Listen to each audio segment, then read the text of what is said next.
Tommy's over here turning some snow into water. Stuff melts pretty fast. It's like a picture for MSR right there. We'll get our expedition funded, our next expedition. That'd be pretty sweet. Is your old one an MSR? My old one is Primus. And my new one, the version of it that they sell in the United States is called Snow Peak. But mine's called Kovia. I had it mailed to me from Korea. I had a stove failure this morning. I brought my liquid fuel stove, as well as my canister stove, because I don't trust the liquid fuel stove anymore. On our first backpacking trip, we were out on the trail, and we were like freaking freezing, and it was raining, and we were all soaking wet, and I was shivering, and I just couldn't stop, and it came time to make dinner, and I was figuring dinner was the thing that was going to warm me up, but I was like shivering like you couldn't believe. And so Tom gets out his little pocket rocket stove, which he still has over here, by the way, and he boiled up water for everybody. Yeah, that's the pocket rocket over there. You just screw it right onto a canister. And so Tom was like, well, I'll just boil up water for everyone while you guys finish setting up your tents. And so I got into my tent, and I was soaking wet, so it was either get into my sleeping bag wet and get it wet, or take off all my clothes, baby. So I crawled into my sleeping bag without any clothes on, and I waited, and eventually my hot water came, and I heated up my meal, and I ate it, and if I would have had to rely on that liquid fuel stove, I probably would have froze to death. So that's my endorsement for canister stoves. You turn the valve, you light it, it's hot. And now Jason, on the other hand, has a liquid fuel stove. He's got the MSR Whisperlite International, right? The Whisperlite International. And oh, I can't see it, but I can see there's the bottle over there, and then here's his stove. And he, on the other hand, hasn't had any problems with his liquid fuel stove. Nope. But been very reliable in all circumstances. Does take a little time, more time than obviously the canister ones, but it's very reliable and works at all temperatures. So I like it. I like it a lot. Definitely. that's the one thing I can say about canister stoves is I've used them in cold temperatures before, and the flame is definitely not as hot as it would be, you know, at like a full, you know, above 40 degrees temperature. When you get down into the freezing weather, it tends to slow down the flame a little bit, and boiling times are longer, stuff like that.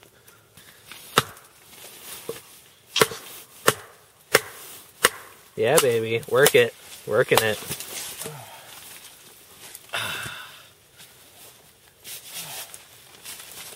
Do it up, man. Oh, you just hit me with the chunk of wood. Sorry, dude.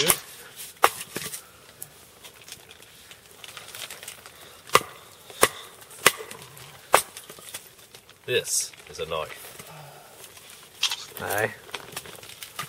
Did I move before you took your picture? Yeah, it's okay. This I'm just getting candid is a shots. There we go. Probably had some goofy, stupid look on my face. Oh, no, it's good. Seriously, I can't get a picture where my face looks normal. Maybe Well. that's saying something. Ugh. That's because you don't have a normal looking face, dude. Oh, man, there's ash all over me. What the F? Oh, start your camera. I wasn't. Man, this piece is hard.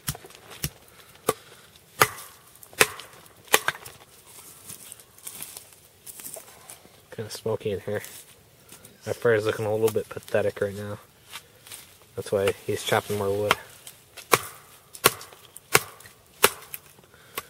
Check out that knife. Now that is a knife.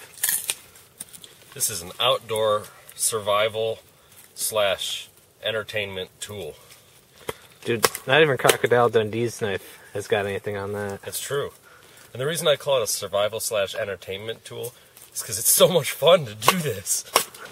And the thing I love about this is you can split this stuff into sizes that you could never do with an axe or a hatchet.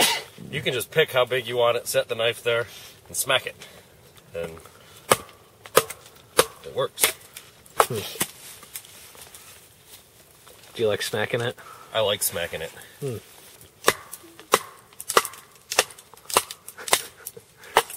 What do you like you got in your face there, Jason? Seriously, it's getting hot in here. Well, you're chopping wood, man. If I was chopping wood, I'd be hot too, but...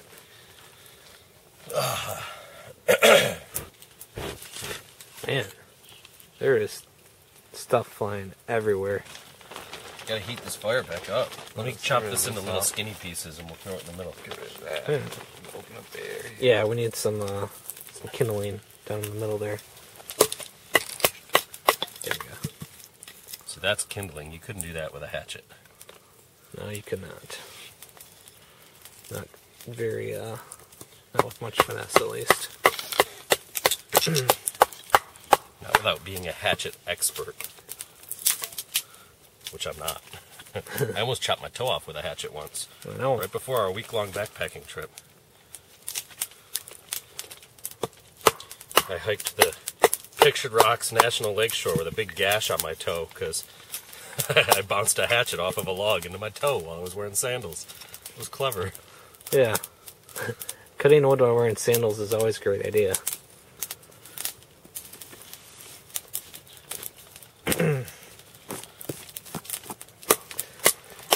You know, the girls just don't know what they're missing out on, you know? I saw a message from Rob on Facebook saying that he was envying us. Nice. Rob was the 4th member of the Pictured Rocks National Lakeshore crew. It was funny, too, because while we were hiking the Pictured Rocks National Lakeshore, it became very evident that the pace of comfortable hiking is very much determined by the length of leg. And so it often ended up being Jason and Rob and me and Tom. Yeah.